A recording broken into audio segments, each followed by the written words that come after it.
राहुल और मेरी शादी को 5 साल गुजर गए थे, मगर अभी तक हमारी कोई औलाद नहीं थी। राहुल मुझ पर भरोसा करते थे। मैं बांझ थी, मगर मैंने राहुल से झूठ बोल दिया कि लेडी डॉक्टर ने कहा है कि हमारा बच्चा बहुत जल्दी हो जाएगा, और राहुल ने मेरी बात पर विश्वास कर लिया। लेकिन अब मैं और ज़्यादा झूठ नहीं बोल सकती थी। मैं झूठ बोल बोल कर थक चुकी थी। मैंने सोचा कि मुझे सारी सच्चाई राहुल को बता देनी चाहिए। अब मैं उसे और धोखे में नहीं रखना चाहती थी। उसे हकीकत बताने से पहले एक बार मैंने अपनी माँ को फ़ोन किया और पूछा कि अब मुझे क्या करना चाहिए। माँ कहने लगी कि तुम ऐसा करो कि अपने पति की दूसरी शादी करवा दो। तुम्हारा पति तुम्हारा एहसानमंद रहेगा और तुम्हें छोड़ने की कभी सोचेगा भी नहीं। मम्मी की बात सुनकर मुझे बहुत गुस्सा आया, साथ ही दुख भी हुआ। मुझे यही लगता था कि मेरी मम्मी मुझसे दुश्मनी निकाल रही है, क्योंकि मैंने उनकी बहुत बदनामी कराई थी। मैं गुस्से से बोली, मम्मी, मुझे आपसे इस बात की उम्मीद बिल्कुल नहीं थी। इतना कहकर मैंने गुस्से में फ़ोन बंद कर दिया। शाम के समय जब राहुल घर आया तो मुझे देखकर बोला, क्या बात है विधि, तुमने कमरे में इतना अंधेरा क्यों रखा है? मैं बोली, मेरी किस्मत में अंधेरा ही लिख दिया गया है, उस अंधेरे का क्या करूं? राहुल कहने लगा, तुम पागल तो नहीं हो गई हो? ऐसी बातें क्यों कर रही हो? तुम्हारा पति तुम्हारे पास मौजूद है, भगवान का दिया हमारे पास सब कुछ है, फिर तुम्हें क्या हो गया है? मैंने राहुल को सब कुछ बता दिया कि मैं बांझ हूँ और कभी माँ नहीं बन सकती। मेरी बात सुनकर राहुल के चेहरे पर पल भर के लिए उदासी भर आई, लेकिन तुरंत ही उसने मेरा हाथ पकड़ लिया और कहा, कोई बात नहीं विधि, मेरे लिए तुम ही काफी हो, मुझे तुम्हारे सिवा कुछ भी नहीं चाहिए। राहुल के तसल्ली देने पर मैंने अपना मूड ठीक कर लिया, लेकिन एक दिन यह बात मेरी सास को भी पता चल गई और फिर उनका मूड बहुत ज़्यादा खराब हो चुका था। एक दिन हमारी पड़ोसन हमारे घर आई हुई थी। मेरी सास उनसे कहने लगी कि तुम मुझे कोई अच्छी सी लड़की ढूंढ दो, क्योंकि मैं अपने बेटे की दूसरी शादी करवाना चाहती हूँ। हमारी पड़ोसन कहने लगी, पहली बहू का क्या होगा जो तुम अपने बेटे की दूसरी शादी करवाना चाहती हो? तब मेरी सास बोली कि वह तो बेचारी बांझ है, अब हमें बच्चा चाहिए, इसलिए मुझे अपने बेटे की दूसरी शादी करनी पड़ेगी। यह सब बातें सुनकर मैं थर थर कांपने लगी।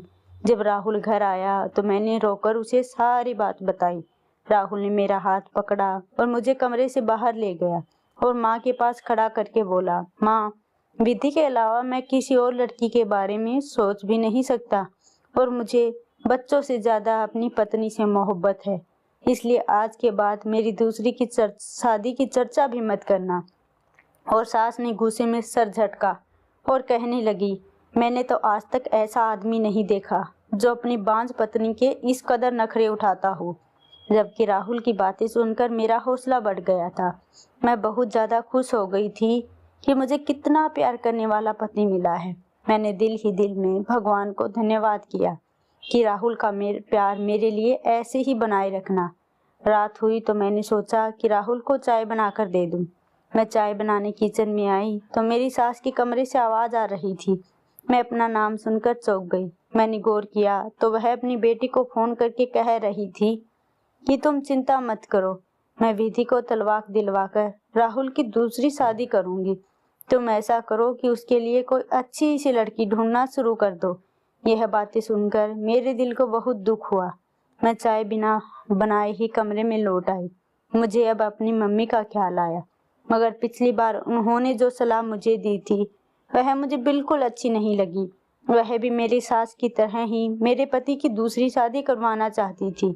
मैं नहीं चाहती थी, फिर भी अपनी मम्मी को फ़ोन मिला लिया और रोने लगी। मम्मी बोली, विधि, तुम कहाँ गायब हो गई हो? क्या मेरे साथ बात करने को जी नहीं चाहता? मम्मी की बात सुनकर मुझे हैरानी हुई। मुझे तो पता ही नहीं था कि मेरी माँ मेरी खातिर तड़प रही होगी। मैं कहने लगी, मम्मी, मेरी ज़िंदगी पहले तो बहुत खुशहाल थी, मगर जब से मुझे इस बात का पता चला है कि मैं बांझ हूँ, तब से हर समय मेरे सर पर तलवार लटकी रहती है।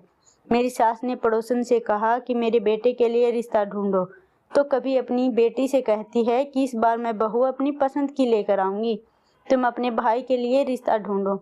मम्मी, राहुल बहुत अच्छा इंसान है, मेरी खातिर अपनी माँ से लड़ जाता है, मगर आखिर है तो मर्द ही ना, कब तक मुझे अपने दिल की रानी बनाकर रखेगा? एक न एक दिन तो उसे इस बात का एहसास हो जाएगा कि उसकी जिंदगी में एक बच्चा होना चाहिए और उसे दूसरी शादी कर लेनी चाहिए। मम्मी कहने लगी कि मुझे एहसास है कि इस समय तुम पर क्या बीत रही होगी, इसलिए तो तुम्हें उस दिन मैंने इस बात के लिए बोला था कि तुम राहुल की दूसरी शादी खुद अपने हाथों से करवा दो। वह अपनी करोड़ों की जायदाद है, उसे छोड़कर नहीं जाएगा।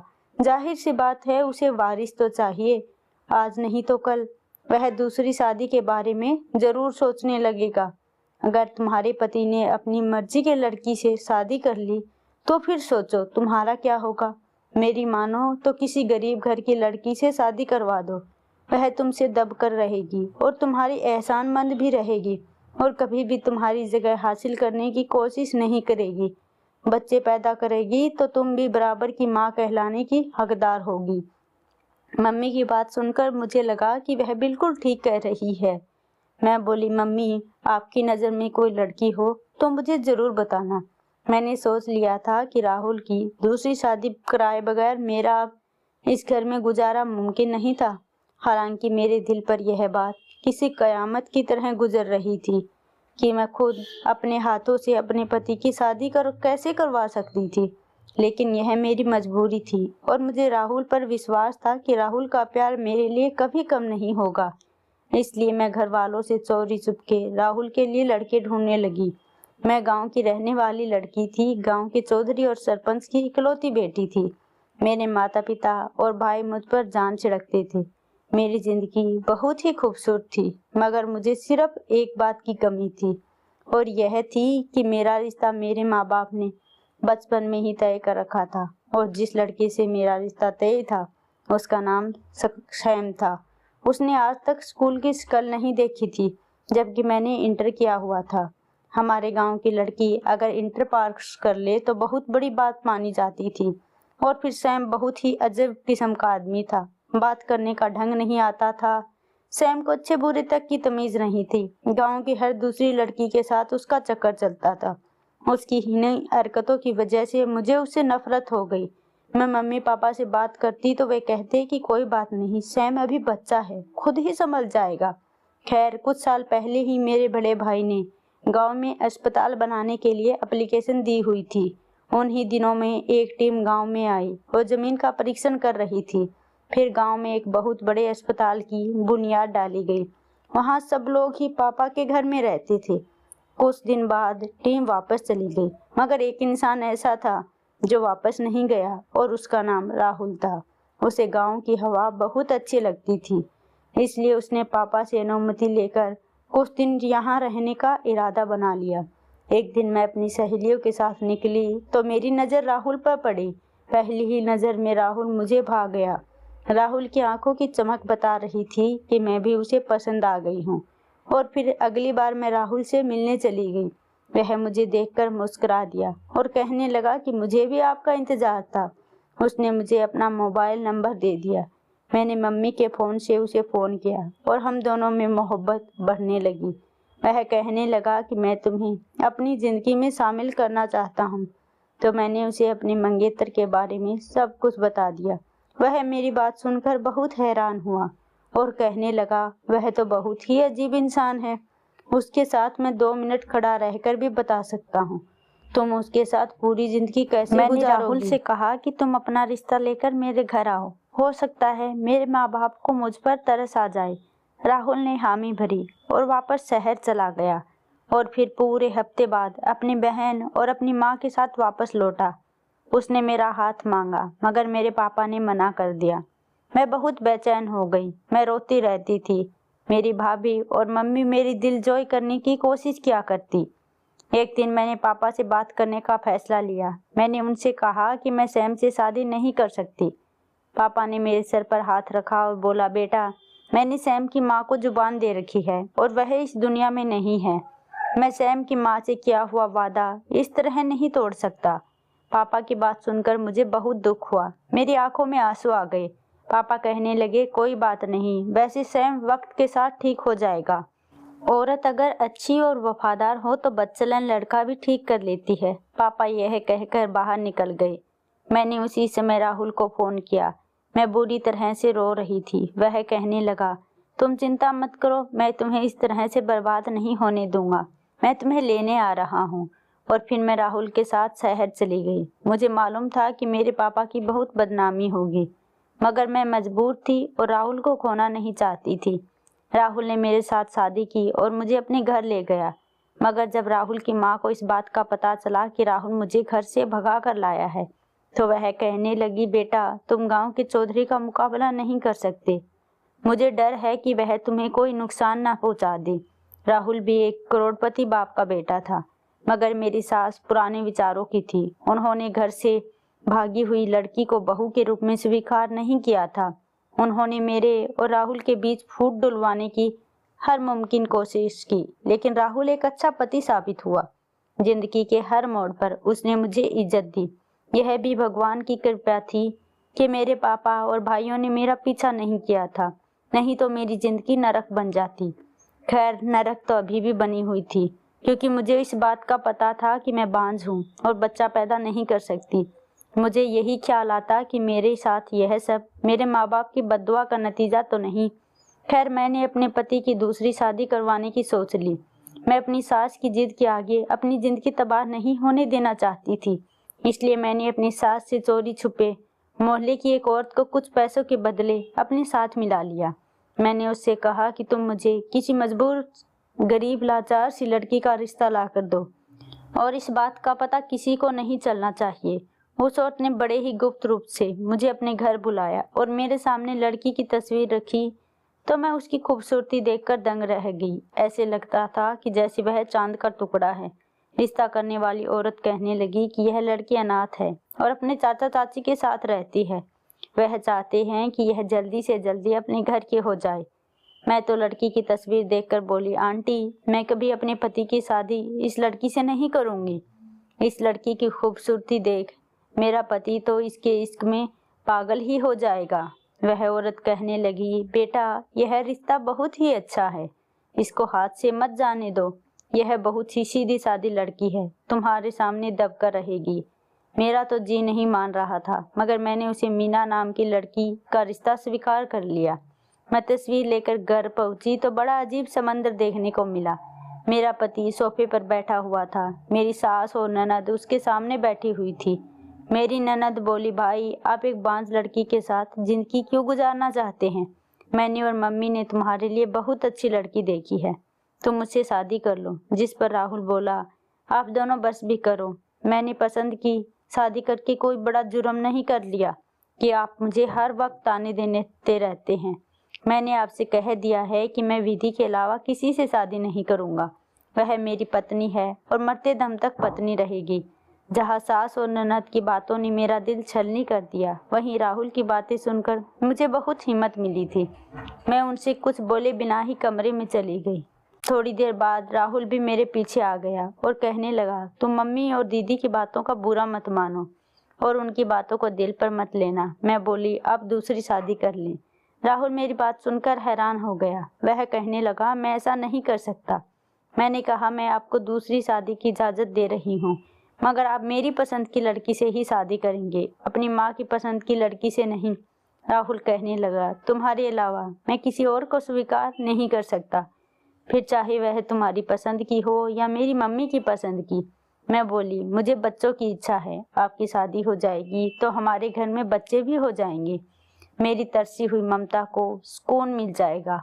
राहुल ने इनकार कर दिया और कमरे से बाहर चला गया, जबकि मैं वहीं बैठी रोती रही। सच तो यह था कि मुझे बच्चों की कोई इच्छा नहीं थी। मैं तो बस यह सब कुछ राहुल को खोने की डर से कर रही थी।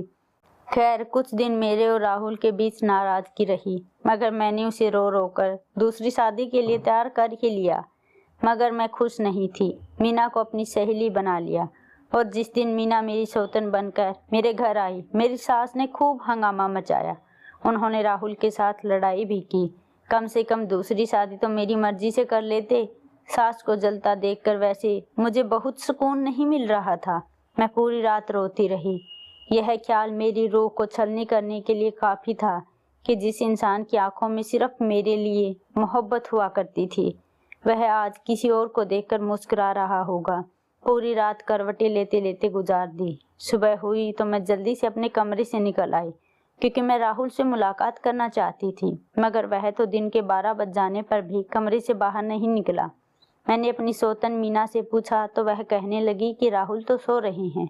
मैं उनकी तरफ घूर कर बोली, तुमने उसे जगाया नहीं? तब मीना रोने लगी और बोली, राहुल ने मुझसे कहा था कि उन्होंने यह शादी सिर्फ आपकी जिद की वजह से की है, और अब मैं किसी भी तरह उन पर अपना हक नहीं जताऊं, नहीं तो वह मुझे तलाक देकर घर से निकाल देंगे।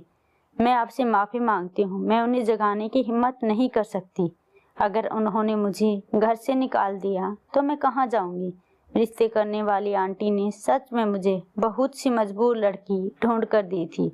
खैर, मैंने सोचा कि राहुल मुझसे नाराज होंगे, खुद ही जब मूड ठीक हो जाएगा तो कमरे से बाहर निकल जाएंगे, मगर मेरी यह गलतफहमी थी। राहुल की शादी को आज तीसरा दिन था, वह अभी तक कमरे से बाहर नहीं निकला।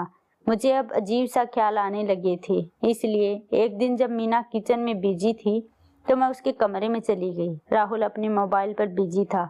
कदमों की आवाज़ सुनकर बोला, आ गई मेरी प्यारी मीना। मैं एकदम चौंक गई और वापस उन्हीं कदमों से लौट आई। क्या सिर्फ 3 दिनों में ही मीना ने राहुल को अपना बना लिया था? मेरी आंखों में आंसू बहने लगे, मेरा दिल बहुत तड़प रहा था। मैं अपनी सास के कमरे की तरफ बढ़ी, तब पता चला कि मेरी तो ननद भी आई हुई थी। मेरी सास अपनी बेटी से कह रही थी कि देखा तुम्हारी माँ कितनी सयानी है। मैंने एक ही चाल चली और सांप भी मर गया और लाठी भी नहीं टूटी। विधि को तो यही मालूम नहीं कि उसने अपने पति की शादी जिस लड़की से करवाई है वह मेरी पसंद की थी। फिर मैं और राहुल भी मीना पर पहली ही नज़र में फिदा हो गए थे। यह सब तो इस लालची औरत की वजह से हुआ था जिसने विधि को बेवकूफ़ बनाया था। यह सब सुनकर मेरा दिल फटने लगा। मेरी सास आगे बोली कि मैंने विधि को खाने में बच्चा ना होने की कितनी गोलियां खिलाई कि अब वह सच में बांझ बन चुकी है। यह सब जो पत्थर की तरह मेरे शरीर पर बरस रहे थे। मैं जल्दी से अपने पति के कमरे की तरफ गई ताकि उसको सच बता सकूं, लेकिन जब मैं राहुल के कमरे में गई तो वह मीना से कह रहा था कि मैं जज्बात में आकर बहुत ही गलत फैसला कर लिया था। जब मैं विधि को भगा कर लाया था तो शादी के कुछ समय बाद ही मुझे अपनी गलती का एहसास होने लगा था, मगर तब तक बहुत देर हो चुकी थी।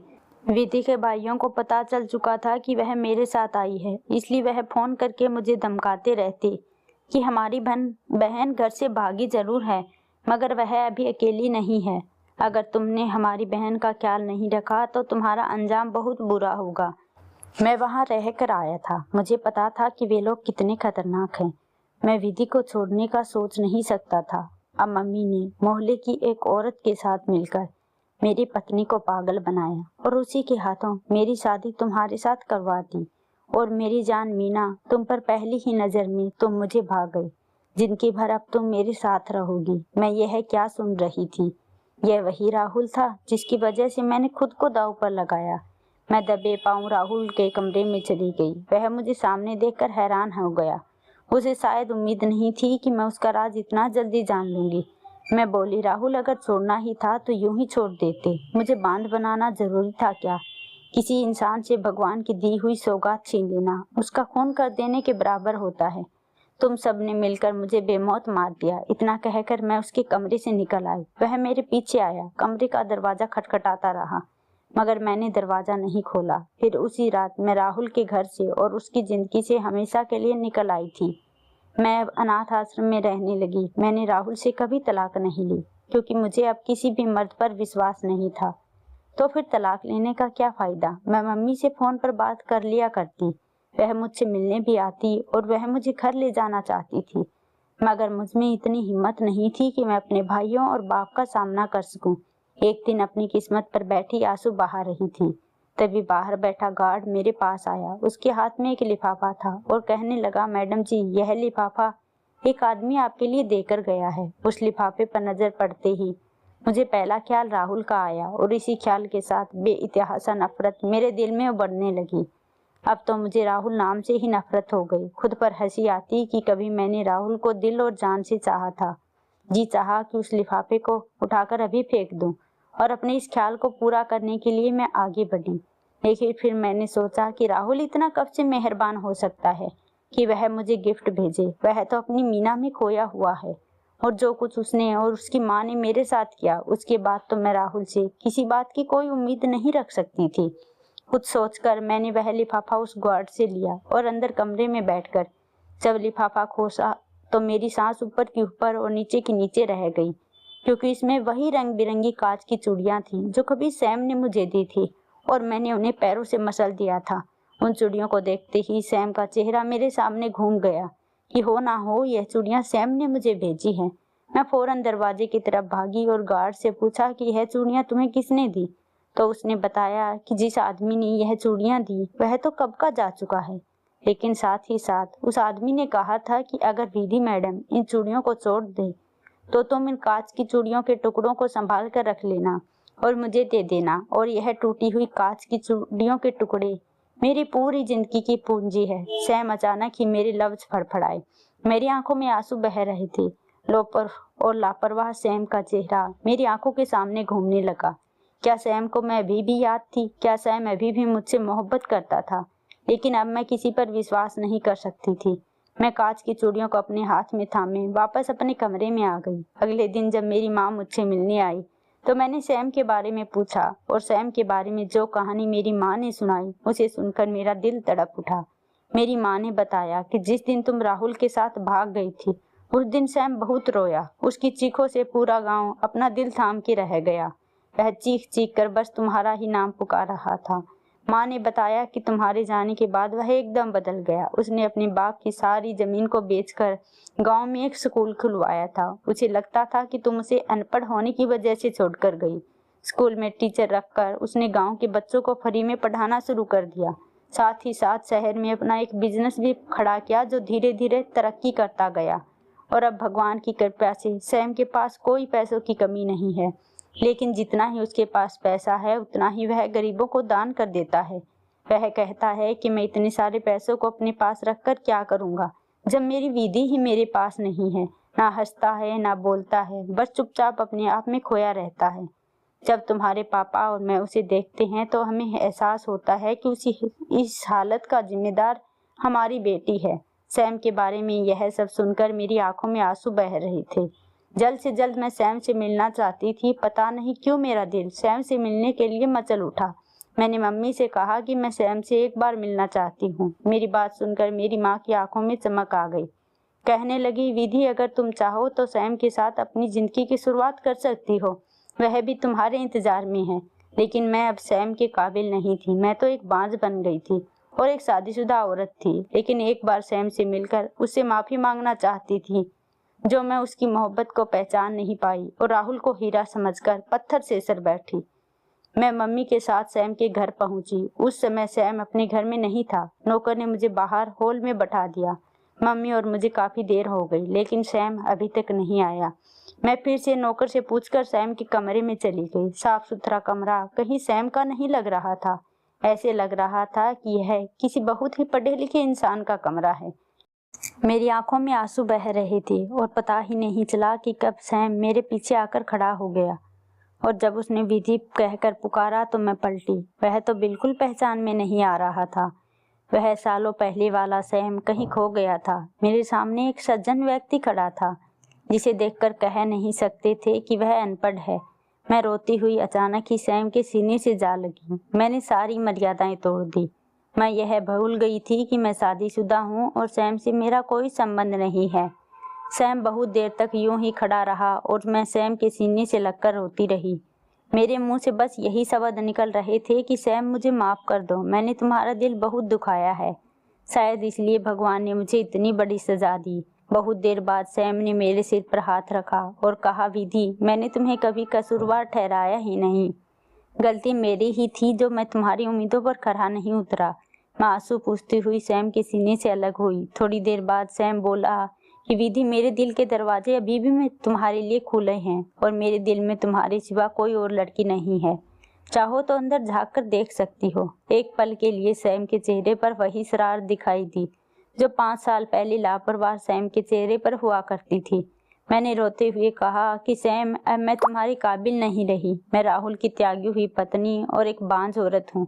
जिस पर सैम ने कहा कि तुम मेरे लिए अभी भी 5 साल पहले वाली विधि हो। जिसे मैं बेहताशा मोहब्बत करता था और आज भी उतनी ही मोहब्बत करता हूँ। मुझे कोई फर्क नहीं पड़ता कि तुम शादीशुदा हो या बांझ हो, लेकिन मैं इतनी खुदगर्ज नहीं हो सकती थी कि स्वयं की जिंदगी में रोशनी भरने के लिए उसकी जिंदगी में अंधेरा भर देती। मैं उसे बच्चों की खुशी नहीं दे सकती थी और राहुल ने मुझे जो जख्म दिया था वह भी ताज़ा था। पता नहीं क्यों मेरा दिल अब किसी मर्द पर विश्वास नहीं कर रहा था। कहीं ऐसा ना हो कि सैम भी कल बच्चों की चाहत होने लगी और वह भी मुझसे नज़र चुरा ले। मैं रोती हुई भाग गई और मम्मी का हाथ पकड़कर अपने घर वापस आ गई। मेरे पापा और मेरे भाइयों ने मुझे माफ़ कर दिया। अगले दिन फिर सैम मेरे पास आया। उसने उदासी भरे शब्दों में कहा कि विधि, मुझे नहीं पता था कि मेरी मोहब्बत इतनी खोखली है कि भगवान ने मुझे दूसरी बार मौका दिया और तब भी तुमने मेरी मोहब्बत को ठुकरा दिया। अगर आज तुमने मेरी मोहब्बत को नहीं अपनाया तो मैं हमेशा हमेशा के लिए तुम्हारी ज़िंदगी से चला जाऊंगा और कभी लौटकर नहीं आऊँगा। ये कांच की चूड़ियाँ तुम्हारे लिए लेकर आया हूँ। अगर तुम्हें मेरी मोहब्बत स्वीकार हो तो उसे पहनकर आ जाना, नहीं तो इन्हें तोड़कर उनके टुकड़े मेरे पास ले आना। यह कहकर सैम कांच की चूड़ियाँ मेरे बेड पर रखकर चला गया। मैं बहुत देर तक उन कांच की चूड़ियों को देखती रही। भगवान ने मुझे दूसरा मौका दिया था एक सच्चे प्यार को पाने का, और अब मैं उस मौके को छोड़ना नहीं चाहती थी। मैंने भी चूड़ियाँ उठाई और अपने हाथों में पहन ली। जब मैं बाहर निकल कर आई तो सैम मम्मी के साथ बातों में बिजी था। मैंने अपने हाथ पीछे कर रखे थे। मुझे बाहर आता देखकर सैम के चेहरे का रंग बदल गया। वह यही सोच रहा था कि मैं कांच के टुकड़े करके ले कर आई हूँ, और जब मैंने उसके सामने हाथ किए तो वह खुशी से उछल पड़ा। उसने मम्मी का लिहाज किए बिना ही मेरे हाथों को चूम लिया। मम्मी ने खासकर अपनी मौजूदगी का एहसास दिलाया तो उसने जल्दी से मेरे हाथ छोड़ दिए। मैं हंसते हुए अपने कमरे में भाग गई। मेरे हाँ होते ही शादी की तैयारियां शुरू हो गई। उधर मेरे भाइयों और पापा ने राहुल से तलाक लेने के लिए कोर्ट में अर्जी दे रखी थी। एक ही हफ्ते में मेरा और राहुल का तलाक हो गया और मेरी शादी सैम से हो गई। मेरे माँ बाप ने मेरी शादी बहुत धूमधाम से की थी। ऐसे लग रहा था कि जैसे यह मेरी पहली शादी है। अब मैं बैठी सैम का इंतजार कर रही थी तो मेरे दिल में कहीं भी राहुल की परछाई नहीं थी।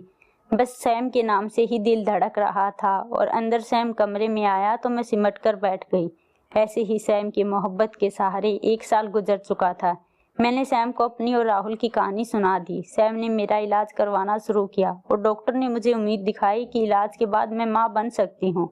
और एक दिन मार्केट में शॉपिंग करते हुए मेरी मुलाकात राहुल से हुई, लेकिन राहुल के चेहरे पर जरा भी रौनक नहीं थी। मुझे देखते ही मेरे पास आया। वह हाथ जोड़कर माफ़ी मांगने लगा। कहने लगा कि विधि, मैंने तुम्हारे साथ जो किया उसकी सजा भगवान ने मुझे दे दी। मेरी माँ पैरालाइज हो गई और वह बिस्तर पर रहती है। मेरी माँ को पोता खिलाने की बहुत जल्दी थी, और अब शादी के 1 साल बाद भी मीना प्रेग्नेंट नहीं हुई तो मैंने मीना का और अपना टेस्ट करवाया, जिसमें मीना की रिपोर्ट तो नॉर्मल थी, लेकिन मेरी रिपोर्ट में आया कि मैं कभी बाप नहीं बन सकता। और अब मीना मुझे दिन रात बांझ होने के ताने देती है। विधि, मुझे तुम्हारी मोहब्बत बहुत याद आती है, लेकिन अब कुछ नहीं कर सकता। तुम मेरी जिंदगी से जा चुकी हो, लेकिन बस एक काम कर सकता हूँ, मैं तुमसे हाथ जोड़कर माफ़ी मांग सकता हूँ। अगर तुम माफ़ कर सकती हो तो प्लीज़ ज़रूर कर देना। हो सकता है तुम्हारी माफ़ी करने से मेरी ज़िंदगी में आए दुख थोड़े कम हो जाएं। मैंने कसकर सैम का हाथ पकड़ा और सैम की तरफ देखती हुई राहुल से कहा कि मैंने तुम्हें माफ़ कर दिया। जब भगवान ने तुम्हें तुम्हारे किए की सज़ा दे दी तो फिर भला मैं कौन होती हूँ तुम्हें सज़ा देने वाली। और इतना कहकर मैं आगे बढ़ गई। राहुल हारे हुए बाजीगर की तरफ मुझे देखता रहा और मैं सैम का हाथ थामे आगे बढ़ती जा रही थी, जहाँ आगे जिंदगी में खुशियाँ ही खुशियाँ थी।